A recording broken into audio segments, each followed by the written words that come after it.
Salut à toutes et à tous, je suis content de vous retrouver. On va aborder dans ce module une nouvelle thématique, ce sera le sujet mime, et essentiellement dédié pour les créateurs de contenu, donc au féminin et au masculin. On va aborder dans un premier temps les facteurs clés du succès d'un créateur de contenu sur mime, et dans un second temps les différentes sources de revenus. On va en aborder 6, dont un 7e que presque personne ne fait. On est parti. Je vous fais pas la définition de mime, mais si je l'ai écrit en premier, c'est parce que je voulais vous faire un petit update au niveau des chiffres. Aujourd'hui, en mars 2021, au moment où j'enregistre la vidéo, on a 150 000 créateurs de contenu qui sont enregistrés sur Mime et 6 millions d'utilisateurs enregistrés qui s'abonnent sur des profils.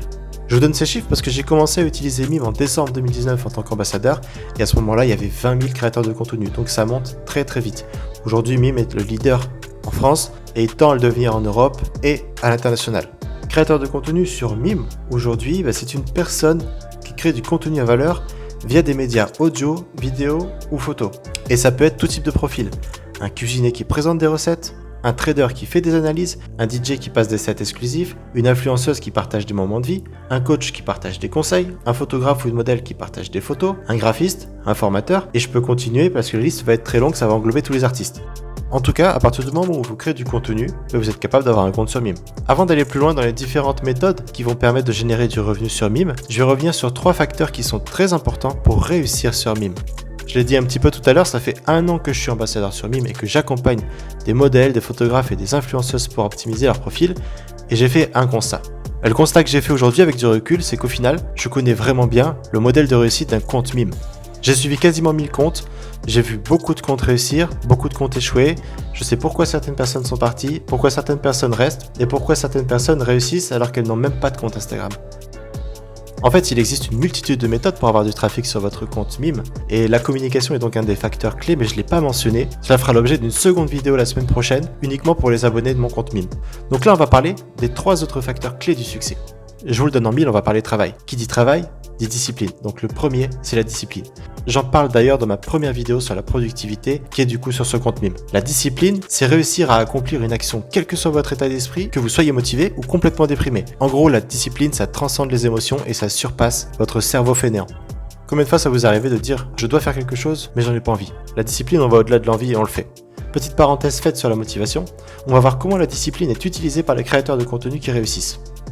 À chaque fois, c'est il ou elle, je prends les deux en même temps. Ces personnes, elles planifient. Elles planifient quoi ? Elles planifient une session de création de contenu, ça peut être quotidien, plusieurs fois par semaine, plusieurs fois par mois. Elles planifient leurs publications et elles planifient leurs offres. Ce qui est intéressant, donc, c'est que plus vous planifiez et mieux vous êtes organisé et suivez votre agenda, et plus vous réussissez. Par exemple, vous vous dites que chaque matin, vous faites une session de 45 minutes. 45 minutes, c'est le temps idéal pour faire de la création de contenu. Les publications, c'est pareil. On va voir sur les différents moyens d'avoir du revenu quels sont les types de publications qu'il faut planifier. Et les offres, pareil.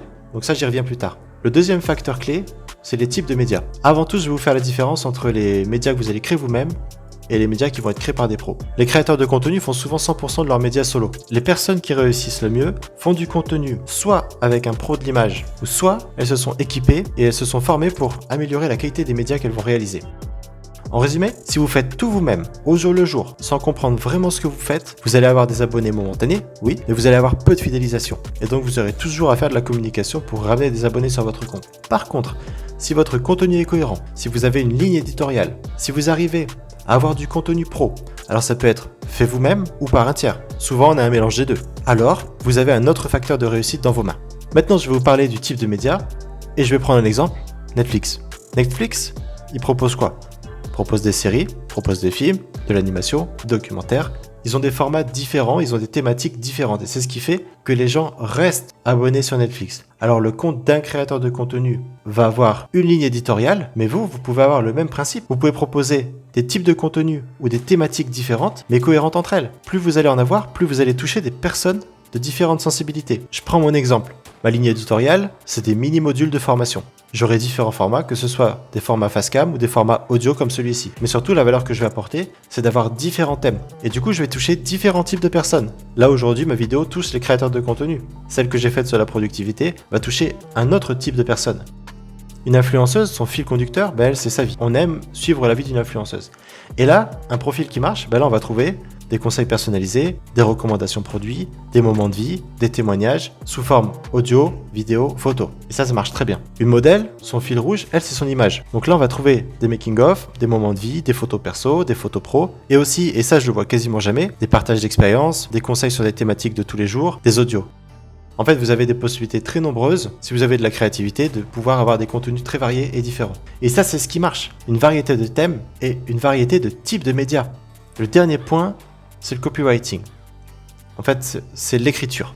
Je vois comment beaucoup de profils font la promotion de leur mime ou comment beaucoup de personnes envoient des messages, parce que j'en reçois beaucoup. Celles qui sont dans le top, les personnes qui sont efficaces, sans forcément être influenceurs ou influenceuses, font attention à leurs messages. Les messages qui sont reçus sont percutants et ils donnent envie de passer à l'achat. Donc on y est. Là, on va aborder les différentes façons d'avoir des revenus sur Mime. Certaines personnes parmi vous, vous les connaissez déjà, mais on va y ajouter les clés que j'ai citées précédemment. Les abonnements. Là, c'est le grand classique. Un abonné s'abonne à votre profil pour voir votre feed en général. Mais avant qu'il s'abonne, il va regarder votre profil. Il va regarder quoi en premier? Il va regarder votre photo de profil, puis votre description, puis il va regarder votre feed s'il y a beaucoup de contenu, et vos médias publics. Attention, il ne va pas regarder beaucoup. En fait, il va en regarder 2 ou 3 maximum avant de prendre sa décision. Une personne qui va sur votre compte, vous avez entre 3 et 20 secondes pour le convaincre. Les 3 premières secondes, il va décider de prêter attention à votre profil ou non. Et c'est là où l'accroche de la photo de profil est très très important. Les 17 secondes suivantes, il va regarder les points que je vous ai partagés précédemment. La description et le feed rapidement. À la fin, soit il achète, soit il devient intéressé, ou soit il part. Donc là, j'ai un conseil pour vous. Regardez les profils qui sont sur la page d'accueil et dans les suggestions Mime, et vous allez trouver des similitudes dans l'accroche qui est faite pour inciter à l'abonnement. Copiez l'accroche, mais ne la plagiez pas, sinon vous n'allez pas vous démarquer. Et ça vous permettra de transformer le visiteur en abonné. Première étape. Ensuite, deuxième source de revenus dont je vais vous parler, c'est le parrainage. Si vous faites inscrire une personne sur Mime et que cette personne obtient des abonnés, vous avez 10% de commission en retour. Franchement, c'est cool. Vous trouvez ça nulle part ailleurs et c'est complémentaire à votre activité. Et là, on va parrainer qui? Eh bien, on ne parraine pas vos amis. Déjà, 1, vous n'en avez pas forcément beaucoup. 2, ils n'ont pas forcément envie d'être sur Mime. Et 3, vous allez rentrer dans une relation d'argent. Et ça peut tuer l'amitié. Donc moi, ce que je vais vous conseiller, c'est de prospecter des modèles sur une cible à définir et d'y consacrer un peu de temps tous les jours. Il y aura un module spécial qui sera consacré à ça puisque je vais parler des ambassadeurs sur Mime et je publierai ce contenu-là dans quelques semaines. D'ici là, vous savez quoi faire et ne pas faire. Je vous laisse travailler sur le comment faire, mais en gros, ce qui est important, c'est de mettre en place une méthodologie de démarchage. En petit bonus et en petit indice que je vous donne, si vous proposez de la valeur, alors vous allez devenir crédible et vous allez affilier beaucoup de monde. Troisième point, c'est les offres de réabonnement. Là, vous allez avoir une liste d'anciens abonnés qui va se gonfler au fur et à mesure que votre Mime va vivre. L'objectif de ces anciens abonnés, c'est de les réengager. Et là, on peut avoir un taux de réabonnement entre 3 et 10%. Pour réussir, planifiez-vous un message par semaine. Idéalement le mardi ou le jeudi après-midi, parce que l'abonné va recevoir automatiquement un mail et il y a une forte probabilité que ce mail soit ouvert sur ce créneau-là. Et c'est prouvé par plusieurs études marketing. Travaillez votre texte. Vous devez imaginer que vous parlez à un ou une amie et vous devez lui dire pourquoi ça vaut le coup de se réabonner maintenant et pas demain. Je mets l'accent sur maintenant parce que vous devez avoir un appel à l'action immédiat quand vous envoyez vos messages. Quatrième point, l'offre push quotidienne. Bien là, c'est le média que vous allez proposer. Vous vous souvenez, dans la partie discipline, je vous ai dit que chaque jour, vous pouviez allouer un peu de temps à la création de contenu. Si ce n'est pas tous les jours, c'est au moins plusieurs fois par semaine que vous devez le faire. Ce contenu, vous pouvez le proposer en média privé. Donc imaginons, sur 100 abonnés, sur 30 jours, vous allez réussir, c'est une estimation, à faire entre 50 et 80% de transformation. C'est-à-dire que vous allez toucher entre 50 et 80 abonnés différents qui vont acheter une à plusieurs fois vos offres. Là encore, le message est ultra important et la qualité du média aussi. Pourquoi vous allez pouvoir en toucher autant? Parce que vous allez être ultra régulier dans votre communication et parce que vous allez proposer du contenu qui va pouvoir plaire à une diversité de personnes. Personnellement, moi, si on me propose une photo, je peux l'acheter. Une vidéo, je peux l'acheter. Mais aussi, ce que je peux apprécier, un audio lifestyle, un conseil qui apporte de la valeur. Et là, au final, si une personne peut me proposer du contenu aussi varié, je peux me retrouver à acheter plusieurs fois par mois des contenus auprès de cette personne. Donc là encore, discipline, planifiez chaque jour une offre à proposer à vos abonnés. Vous avez le droit à une offre par jour. Ne pas l'utiliser, c'est la gaspiller. Cinquième méthode, c'est l'offre aux intéressés. Elles, ces personnes-là, ce sont les personnes qui sont restées 20 secondes et qui ne se sont pas inscrits à votre compte. Et la bonne nouvelle, c'est qu'on peut en transformer quand même pas mal en abonnés. Tout ce qu'ils attendent, eux, c'est un déclic. Donc votre message, il doit être orienté uniquement sur l'appel à l'action. Ça peut être « Viens t'abonner parce que j'ai besoin de toi pour quelque chose » ou n'importe quel dérivé.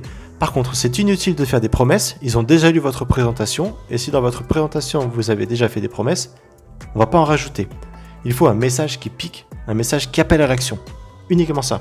L'offre aux intéressés, vous pouvez la faire une fois par semaine. Pareil, vous la planifiez, idéalement vendredi soir ou samedi soir, et vous l'envoyez chaque semaine. 6e méthode, là on va encore parler de messages, ce sont les pourboires, les tips. Donc là c'est pareil. Quand vous envoyez un message, le simple fait d'ajouter une mention de type « Si tu aimes le contenu que je t'envoie, tu peux me soutenir avec un pourboire parce que ça me fera plaisir », vous allez augmenter de 50% vos chances d'en avoir un. Le tout dernier point, c'est le bonus, alors celui-là je l'ai quasiment jamais constaté, c'est la vente additionnelle. Honnêtement, personne ne le fait, je me suis abonné à plein de comptes, personne n'a jamais pensé à la faire parmi les personnes que j'ai suivies. C'est possible qu'il y en ait, mais ce sera très rare. Si vous êtes dedans, vous faites partie de ces rares personnes.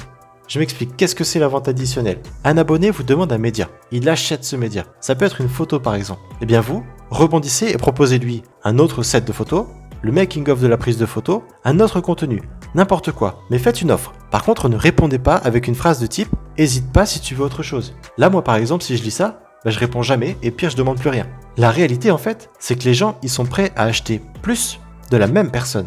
Je prends l'exemple d'un artiste, Major Lazer, j'achète un CD. Mais en fait, je suis prêt à acheter un billet pour aller au concert. Je suis prêt à acheter un live en DVD. Je suis prêt à acheter une dédicace. Je suis prêt à acheter une rencontre exclusive. Je suis prêt à acheter un autre CD. Et c'est comme ça qu'on fonctionne dans la psychologie. On est rassuré d'acheter quand on connaît. Donc exploitez-le. Et là, les messages privés, c'est autant que possible. Tant que vous pouvez proposer une offre, proposez-en une. Avec tout ce qu'on vient de voir, on y voit déjà un peu plus clair. Et en conclusion, donc je vais résumer. On a des facteurs clés de réussite. La communication et les différents canaux à utiliser qu'on abordera la semaine prochaine dans un autre module. On a vu la discipline et notamment l'action principale, la planification. On a vu la qualité et la variété des médias et thématiques. Et on a vu l'art de bien écrire. Comme j'ai été assez concis, si vous souhaitez me poser des questions sur ces points, j'administre un groupe d'entraide sur Telegram. Et pour y accéder, je vous invite à passer sur mon compte Instagram, à me suivre, et dans la bio, vous allez trouver le lien d'accès à ce groupe d'entraide. Je répondrai à quelques questions qui seront intéressantes et qui permettront de développer ces sujets-là. On se dit à la prochaine pour continuer de travailler sur le sujet. Je compte sur vous pour mettre en application les facteurs clés qui vous permettent de réussir sur votre compte Mime et d'exploiter toutes les méthodes pour générer des revenus.